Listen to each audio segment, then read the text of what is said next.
Seguimos con Víctor Grimaldi aquí en Horas Extras y queríamos que retome el tema sobre los poderes en el país. Ya hablamos de los franceses, el papel de los italianos, pero hay algo que mencionamos al principio y era presencia norteamericana. El intento de Samaná, el 1916-1924, dejan a Trujillo, pero luego dan las armas para matar a Trujillo. Es decir, ayudan a la llegada de Trujillo, matan a Trujillo, propician el regreso de Balaguer y ayudan el gobierno. Pero en el 94 vienen con el dardo de los partos y sacan a Balaguer. Entonces yo quiero pedirle a Víctor que me hable un poquito de, primero, presencia estadounidense directa, después influencia constante, pero hay que reconocer que pretender una soberanía como la tenemos concebida, ¿es posible, Víctor? Sí, ¿por qué no? Mire, yo no milito ni soy dirigente, pero he simpatizado con ese partido histórico de Juan Bosch, que se llama Partido de la Liberación Dominicana. Cuando Juan Bosch lo fundó, que fue Juan Bosch el que fundó, hizo ese partido, acompañado con un equipo, pero fue Juan Bosch. Sin Juan Bosch el PLD no existiría. Es más, si Juan Bosch, eso que se llama Partido Revolucionario Dominicano, nunca hubiese existido como poder. Aquí, después de la muerte de Trujillo, se hubiese instalado un partido respaldado por todos esos personajes que usted mencionaba, la familia Vicini, los Ronald Reagan, Cabral, etc. Y hubiese gobernado 30 o 40 años el Partido Unión Cívica Nacional. Sin Juan Bosch, ese Partido Revolucionario Dominicano, y usted y yo quizás no estuviéramos hablando aquí, no existiera la democracia que existe. Entonces, los Estados Unidos son una realidad y han hecho aportes importantísimos y positivos al desarrollo de la República Dominicana. Porque Estados Unidos es un país moderno y posmoderno. Ahora tiene muchos problemas, no podemos hablar específicamente de que el gobierno de los Estados Unidos y el poder, en parte sí, en parte no, porque son sectores dentro de la sociedad dominicana, norteamericana, de los Estados Unidos, que en determinado momento influyen, han estado influyendo en los últimos años y podemos entrar en detalles. Entonces, la influencia de un poder tan grande que surgió como imperio ya mundial después de la Primera Guerra Mundial. La Primera Guerra Mundial es la guerra que transcurrió entre el 1914 y el 1918. Ha sido decisiva aquí. Comenzó ya, sobre todo, a principios del siglo XX. ¿Por qué ocupan los Estados Unidos el país, el territorio, en el año 1916, 2 años después de comenzada la Segunda Guerra Mundial? Todavía no se habían cumplido los 2 años, porque la guerra estalló a finales del mes de julio, el 24 de julio del 14, después del atentado del 24 de junio del 14 en Sarajevo. El país ya arrastraba desde el año 1899 inestabilidad política desde el día en que fue ajusticiado en Moca, el 26 de julio de ese año, 1899, Ulises Geró, proceso de descomposición política y social, salvo el gobierno del presidente Ramón Cáceres Mon, que es asesinado el domingo 19 de noviembre de 1911 en el camino de Güibia, así se llamaba la avenida Independencia. 5 años de inestabilidad Entonces los americanos, los Marines, los soldados americanos, ocupan el territorio dominicano en medio de la guerra. ¿Pero y por qué en medio de la guerra? Precisamente porque Estados Unidos no quería, que ya estaba creciendo como una potencia, que después fue mundial, que Alemania, que era uno de los poderes grandes, además, estoy hablando en el mundo, Inglaterra, que era más poder todavía, pero competía con Alemania, los alemanes ocuparan la República Dominicana. Por eso lo ocupa. Entonces crean un ejército que se llamaba Guardia Nacional. En el 1919 se enrola Trujillo. Se retiran en el 1924, queda esa Guardia Nacional, pero esas elecciones la gana un político llamado Horacio Vázquez, a quien Trujillo seguía antes de ser militar, porque Trujillo era racista, seguía a Horacio Vázquez. Por eso, el presidente Horacio Vázquez, la familia de Horacio Vázquez, los de Moya, protegieron a Trujillo. Y por eso Trujillo, aprovechando su carrera militar y política, porque era un político antes que nada, y aupado y apoyado por la oposición a Horacio Vázquez, hace una maniobra para desplazarlo y hacerlo presidente. Gobernó el tiempo que gobernó. Ya había pasado la Primera Guerra Mundial y Estados Unidos habían convertido en una gran potencia. Entonces Trujillo, ¿quién era? El que daba estabilidad en un país pequeño como este. Pero era una época en que no solamente había gobernantes fuertes como Trujillo, los hubo en otros países. En Brasil, Getúlio Vargas. En El Salvador, en Honduras, en Nicaragua. Stroessner.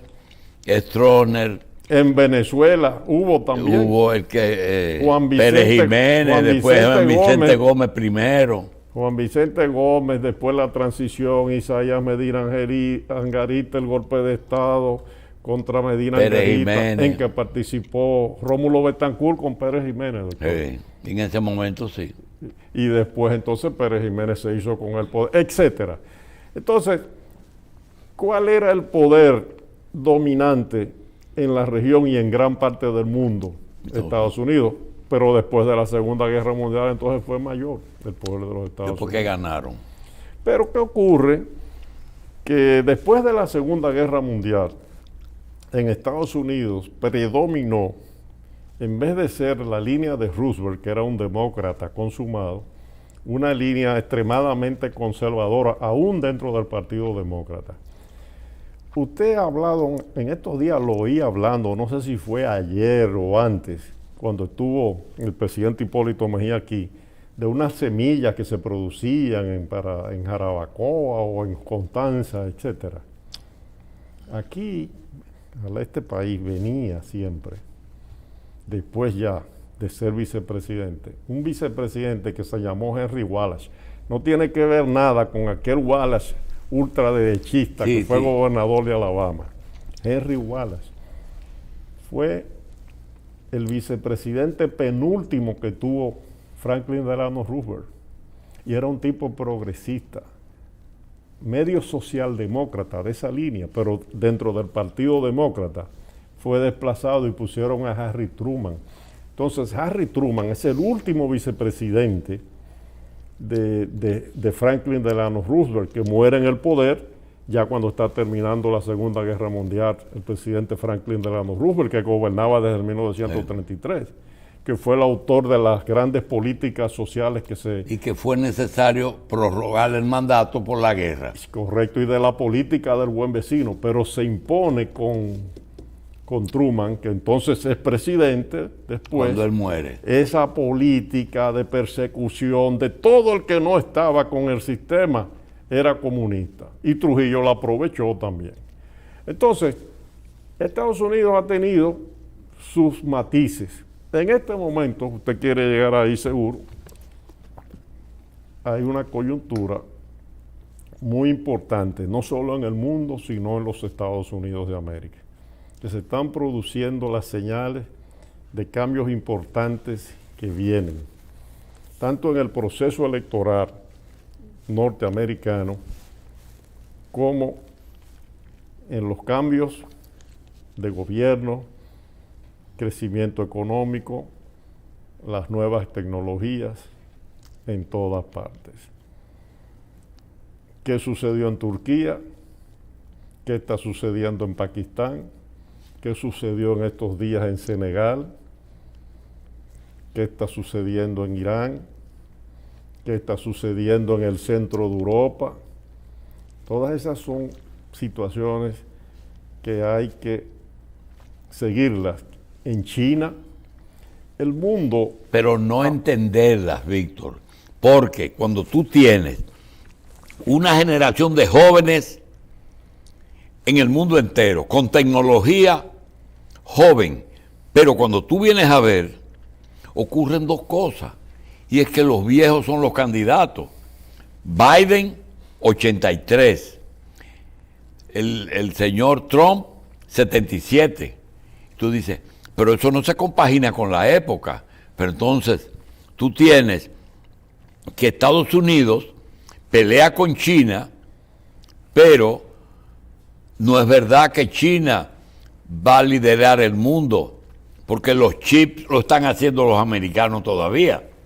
Y tú tienes que, mientras tanto, el patio de los Estados Unidos, que siempre ha sido proclive, primero con la dictadura y después con su gobernante, ahora resulta que usando la persecución contra la corrupción, Estados Unidos impone su agenda por la buena o por la mala. Y de eso era que yo quería que terminemos el análisis. Es decir, ¿qué quieren? Control poblacional, que incluye una serie de medidas que mucha gente no percibe, que no es solamente pastillas conceptivas, condones, ligaduras de trompas, sino también matrimonio entre personas del mismo sexo, porque eso no se reproduce en la gente. Si se casan mujeres con mujeres y hombres con hombres, no va a haber un aumento de la población. Y ellos, aunque nosotros no estemos conscientes, esos son de los planes. Pero usted sabe que se está produciendo en este momento en todo el mundo una reducción notable de la tasa de natalidad. Pero mientras tanto España está llena de viejos y ahora necesita migraciones para que hagan los trabajos. Ese es el problema del mundo entero. En la revista The Economist ha publicado un trabajo interesantísimo en estos días sobre ese tema, porque el crecimiento tiene que ser del 2.1 por lo menos para que la población se reproduzca. Pero al disminuir el crecimiento, inclusive en China, que esa es la tendencia para el futuro, eso crea serios problemas desde el punto de vista económico. Y entonces la India se le va adelante en población. Pero en la India también sucederá. Es un fenómeno mundial que hay. Pero yendo específicamente al caso de los Estados Unidos y lo que usted dice, no nos preocupemos por eso, porque son sectores de la sociedad de los Estados Unidos en este momento, minorías que tienen el poder, pero que tienen el poder ahora, van a ser que son los demócratas. Le queda poco, pero dentro del Partido Demócrata hay muchas posiciones también diferentes. Igual entre el republicano también hay. Yo le voy a poner un ejemplo ahora mismo. Mire esta fotografía que está aquí. Vamos a ver si no la es. Déjalo ahí mismo. Vamos a ver, mire. Esta es de mi libro, la página 195. El libro tumbaron. Mire, ese joven que está ahí, ese. Y ese señor que está ahí. Te habla de abuelos. ¿Es Juan Bosch? Sí. Y este joven se llama Robert Kennedy. Yo vengo atrás bajando la escalera con ellos. Aquí estoy yo. Ese señor que está ahí es hijo de Robert Kennedy padre y sobrino del presidente John F. Kennedy. Esa foto es detrás, uno de los que viene detrás es el actual canciller Roberto Álvarez, que me llamó para pedirme que Juan Bosch lo recibiera. Entonces yo hablé con Juan Bosch y Juan Bosch lo recibió. Juan Bosch escribió un artículo sobre ese tema, sobre esa reunión que está en sus memorias, en las obras completas. Pues ese señor Robert Kennedy ahora, hay que seguir sus pasos, porque él es demócrata. Y él es ¿Y ese tipo está apoyando a Trump? ¿Perdón? ¿Está apoyando a Trump? No, le voy a explicar ahora mismo. Él es aspirante a la candidatura presidencial por el Partido Demócrata. Sí, pero ¿qué ocurre? que muchas de las posiciones que tiene son las que tiene el presidente Trump. Entonces, En demócratas contra- y republicanos están coincidiendo. En contra de las guerras, por ejemplo. Ese joven hay que seguirlo, porque puede ser el candidato del partido Demócrata. Y si no lo es como quiera, si no fuera el candidato finalmente el escogido, va a dar mucho dolor de cabeza dentro de ese partido. Robert Kennedy, hijo. Entonces, Estados Unidos no es así. A mí no me tan gusta que los simple Kennedy aspiren. como usted dice a veces. Porque cuando Y tienen si Trump posibilidad- es presidente de nuevo, dígame, todo eso que usted dice negativo se sucederá, seguirá sucediendo. No, porque el problema es que tú dijiste algo, que es que estamos volviendo. Mira, Suecia está volviendo en la educación a lo de antes. Nos eliminaron las tabletas famosas. Sí, quitaron de las escuelas todas esas Dice pendejadas. que eso lo que produce es analfabetismo ¿Tú crónico. entiendes? Sí, porque ¿Qué harán aquí con las tabletas? ¿Eh? Aquí con las Yo tabletas. no sé, la educación está llena de tabletas guardadas ahí. ¿Verdad? Eso es un problema. Porque Suecia, que es el país más avanzado. Tú sabes que me preocupa. Ese es el país modelo Me para mí, preocupa Suecia. porque no quiero que se me aburra la gente y diga, están hablando de historia. Víctor, pero ningún candidato aquí fija posiciones claras con respecto a eso. A ese tema. A ningún tema. Por ejemplo, Haití, que digan esto. El presidente de la República, cada vez que tiene un micrófono, dice, nosotros no podemos con Haití, pero no tiene una solución. Leonel y Abel se lo gana porque Abel es casi director de migración en Santiago, ¿verdad? Y Leonel Fernández no quiere meterse en ese problema porque sabe que el tema haitiano va a ser vital en estas elecciones. Y Leonel es hoy por hoy el político más preparado que tenemos aquí como político. Tanto es así. No, el político más preparado que tenemos aquí como político, más preparado, de más experiencia, ¿Quién es? y más experiencia por la edad y por su experiencia Sí. política y de Estado y técnica, y que fue presidente de la República, y con quien Hipólito. hay que contar para cualquier cosa, tanto dentro de su partido o fuera. Usted lo tuvo en su Ayer. programa Revista Agropecuaria el sábado, Ayer. Hipólito Mejía. ¿Y tú crees que Hipólito todavía va a incidir? Va a incidir y está incidiendo. ¿Usted cree que el Partido Revolucionario Moderno estuviera en el poder si no fuera por No, Hipólito? ni Luis fuera candidato, ni fuera político. Entonces. Él hizo a Luis, hizo el Moderno, hizo todo. Hipólito- No fue su papá que lo hizo. a Oiga, Luis. Hipólito, yo tengo aquí la portada del periódico Hoy, déjenme ver, se la voy a enseñar, de hace ya 11 años o 12. Hipólito estuvo a punto de volver a, míralo aquí. Hipólito estuvo a punto de ser presidente de la República en el 2012. Sí. Ahora, Sí. así como yo le digo que con Hipólito hay que contar para todo, ¿por qué no fue presidente Hipólito en el 2012? Mire, periódico Hoy, ojalá que la Cámara nos ayude. Lunes 22 de agosto del 2011, periódico Hoy. Encuesta Gallup Hoy. Hipólito Mejía, 47.9%. Danilo Danilo Medina, 33.4%. le llevaba 10 puntos casi. Oiga, no, 10 puntos no, 14. Casi 15, porque era 47.9 a 33.4. El periódico Hoy, 22 de agosto del 2011. Danilo no ganaba esas elecciones, la ganaba Hipólito. Y los resultados casi lo indicaron. Entonces, es verdad, el doctor Leonel Fernández, mi amigo, como amigo, es sabio, pero no es el que más. No, Hipólito tiene más edad, tiene más experiencia. Y es un factor más decisivo ahora porque está en el poder. Hipólito, como dice el refrán, le hago a la fiesta a cualquiera. Sí, señor.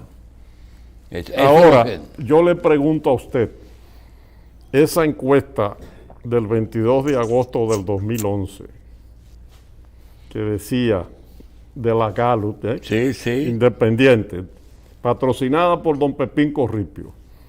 Hipólito 47.9, Danilo 33.4.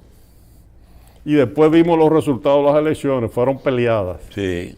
Ahora, ¿Por qué ganó Danilo en el 2012? Por una diferencia. Primero había un PLD unido y en segundo lugar, Leonel metió el brazo hasta la tambora.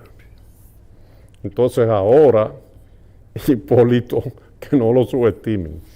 Sí, pero yo quiero preguntarte, ¿tú recuerdas en 94, cuando Balaguer decide la reforma de la Constitución para salir, y en el 96 sale? Recuérdate que del 94 hasta que muere, Balaguer no tenía opción de volver al poder, pero tenía opción de meterle el pie a cualquiera. ¿Tú crees que Hipólito está en esa condición ahora mismo? Que no es opción, pero que con Hipólito hay que contar, o con Hipólito en contra no se gana. El político más experimentado que hay en el país en este momento se llama Hipólito Mejía. Y el mejor relacionado con todas las clases y capas sociales. Que salga Hipólito a la calle ahora, para que usted vea a la gente cómo le saluda y le cae atrás y le cae arriba. Comenzando por los sectores populares, pero después en su propio partido y en la sociedad en general. Y es una persona con buen juicio, usted lo vio en el programa de ayer, como Sí. habló ahí. Una persona con la cabeza bien puesta. Y en el 2004 no se reeligió porque él cometió un error que me lo dijo Fernando Álvarez Bogal antes de que lo cometiera. No fue por el tema de Van Inter. El tema de Van Inter fue una consecuencia de la crisis bancaria. Lo que sucedió en el 2004 fue lo que me explicó Fernando Álvarez Bogal, que era su ministro de Finanzas, que en esa época se llamaba Secretaría de Finanzas. Yo había sido el último Contralor General de la República en el gobierno del presidente Balaguer, los últimos 6 meses. Y ¿En el 96? En el 96, desde febrero a agosto. Y el Contralor General de la República de Hipólito, que nada más fue uno solo, Federico Lalane José. Este gobierno, el actual, del presidente Leo Benavides, ya ha tenido 3 contralores generales ya. En 2 años y medio. En el periodo que tiene, ha tenido 3. Hipólito nada más tuvo uno, Federico Lalane José. Federico Lalane, de quien soy amigo, pero no porque era amigo de él, sino porque había sido contralor, me invitó un día a un desayuno que estaba el papá del presidente de la República actual, don Rafael Abinader, que había sido contralor general. Estábamos sentados juntos. Bienvenido Brito, que en paz descanse. Ah, llamó a los excontralores. Sí, estábamos ahí sentados en ese desayuno. Hipólito estaba allá adelante en otro lugar. Y me dice Fernando Valer, mira Víctor, sin yo decirle nada, yo siempre me llevé bien con Fernando, me llevo bien. Te voy a decir una cosa. Estamos hablando con el ministro de Finanzas, Sí. secretario. A Hipólito le ha cogido con hacerle caso a fulano de tal, un economista, Sí. y a fulano de tal, otro economista que era miembro de la Junta Monetaria. Sí, sí, sí. Me reservo los nombres de los dos. Digo, ¿y por qué lo que pasa? Hipólito se está dejando llevar de ellos, de que hay que devaluar la moneda, deslizarla un poco, Sí, sí. como se decía, deslizarla, Sí. la tasa de cambio, para incentivar a los exportadores. Y yo le he dicho a Hipólito que si él hace eso, me voy del gobierno. Y se fue. Eso fue en febrero del 2002. Sí. En agosto ya Fernando se fue. Porque si Hipólito acepta la idea de esos dos personajes de que se devalúe la moneda, se va a perder el control de la tasa de cambio, de la economía y de todo. Y nos vamos ahí. Gobernador del Banco Central era Frank Guerrero Prats, el hijo de Ibelice, en ese momento. Bueno, reconoció en estos días Hipólito que se equivocó quitando a Valdés. Bueno, la cuestión es, doctor, que se deslizó la tasa de cambio. Y se metió en el 50. En septiembre del 2002 ya comenzó el problema. Oiga, y no Baninter, el otro banco vinculado, inclusive emparentado familiarmente, el principal accionista con ese economista que estaba en el Banco Central, fue lo que se fue en la crisis y después cayó preso. Porque el gobierno, el Banco Central, perdió el control del proceso de estabilidad. Cuando se pusieron a inventar. Antes que te vaya, ¿cómo va ¿Perdón? este gobierno? Yo creo que va bien en el manejo de la economía. Dentro de lo posible. Porque ha sido sensato en tener un gobernador del Banco Central con experiencia manejando la economía. Y cuando en eso va bien. A ti no te gusta. Ahora, a ti no te gusta eso hablar no quiere decir que haya una gran parte de la población insatisfecha por su situación Nadie económica. es 100% popular. Mira, eso es otra a ti no cosa. te gusta hablar de No, eso. no, la situación no de la gente. No te gusta asumir esta posición. Porque tú quieres estar bien con algunas personas de poder que yo conozco. Víctor, si yo digo que aquí hay un triunvirato virtual, que es el presidente de la República, porque él lo quiere, el gobernador del Banco Central dice, no, yo no lo voy a tocar porque ese me mantiene la economía. ¿Para qué cambiar el que me tiene el problema económico parcialmente resuelto? Y tercero, no me voy a poner a joder con la justicia y voy a declarar el Ministerio Público. Es un triunvirato. Bueno, no, esos son poderes que existen. Pero independiente ahora mismo. Bueno, independientes relativamente. En lo que él quiere. Pero que tienen autonomía para hacer las cosas. Y él se la dio, porque le conviene. Bueno, si usted lo dice, usted que tú no quieres decir. Usted es el gurú de la televisión. Yo soy el gurú. Sí, usted. El que escribió la historia de este país soy yo. Víctor. Usted la narra todos los días. Vamos a hacer una pausa, no te vayas.